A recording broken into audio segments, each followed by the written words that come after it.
Shalom Sobat STTII, saya bersyukur dan bersukacita saya boleh mengisi renungan pada pagi hari ini.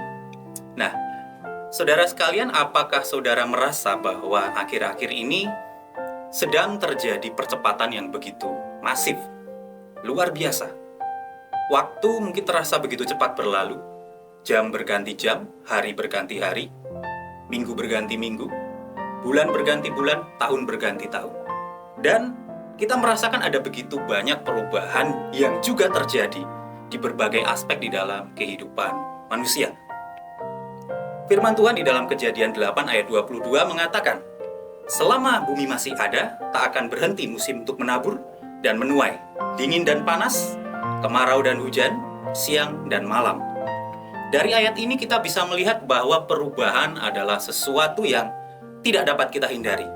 Suka atau tidak suka, perubahan pasti akan terjadi di dalam kehidupan manusia. Dan itu terjadi secara alamiah, secara natural.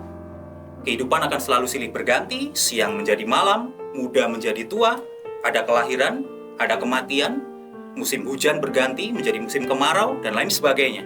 Ini adalah hal yang natural, dan Tuhan sudah desain sedemikian rupa. Pertanyaannya bagi kita adalah, jika perubahan itu senantiasa terjadi di dalam kehidupan ini, maka bukankah sudah seharusnya kita bisa menyikapi perubahan itu dengan cara yang benar, dengan respon yang benar? Nah, masalah yang sering timbul adalah ternyata ada begitu banyak orang yang ternyata gagal meresponi perubahan itu dengan sikap yang benar. Nah, kalau kita lihat di dalam dunia marketplace, saudara, adalah sebuah kemustahilan jika kita mengharapkan suatu hasil yang berbeda, tetapi kita tetap melakukan usaha-usaha yang sama yang sudah seperti biasanya kita lakukan sebelumnya. Tentu kita perlu melakukan usaha yang berbeda kalau kita mengharapkan untuk mendapat hasil yang berbeda pula. Lantas apa kata firman Tuhan tentang perubahan?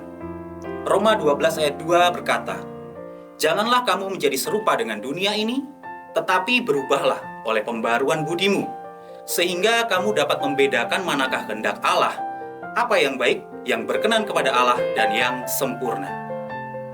Kalau kita amati kata berubahlah, itu menuntut suatu tindakan atau sikap yang harus kita lakukan dan kita pertahankan secara terus-menerus, secara kontinu, selalu aktif untuk kita lakukan. Dan ini adalah sebuah perintah. Kita boleh mencermati kata pembaharuan, itu merujuk pada sesuatu yang diubahkan, atau kita bisa juga artikan bahwa sesuatu yang dibuat dalam bentuk yang lain, atau sesuatu yang kita lakukan dengan cara yang lain. Sedangkan kata budi, ini kita bisa merujuk kepada mind atau pikiran, intelek atau kecerdasan, understanding atau juga pengertian. Nah, kita bisa melihat bahwa orang-orang yang berhasil survive di masa-masa yang sulit ternyata adalah orang-orang yang mampu beradaptasi dengan perubahan yang terjadi. Dulu mana ada orang yang berpikir kalau mau bepergian akan semudah orang menggerakkan jari tangan. Kini kita bisa memesan ojek online, kita bisa pesan tiket, kereta, pesawat, hotel, semuanya dengan sangat mudah.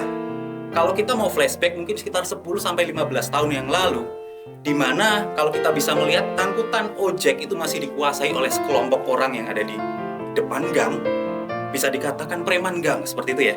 Kadang tarifnya nggak jelas, saling rebutan penumpang, nggak ramah, dan lain sebagainya. Nah, ketika muncul aplikasi-aplikasi online, ada banyak tukang-tukang ojek yang akhirnya protes, demo. Kenapa? Karena yang biasa menggunakan jasa mereka mulai pindah. Gimana enggak? Tarifnya jelas, sesuai dengan jarak tempuhnya, bisa dikatakan lebih murah.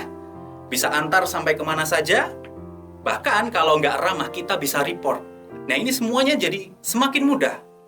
Mereka yang kekeh untuk mempertahankan cara-cara yang lama, akhirnya akan tenggelam, tergerus oleh kemajuan yang begitu cepat, begitu masif.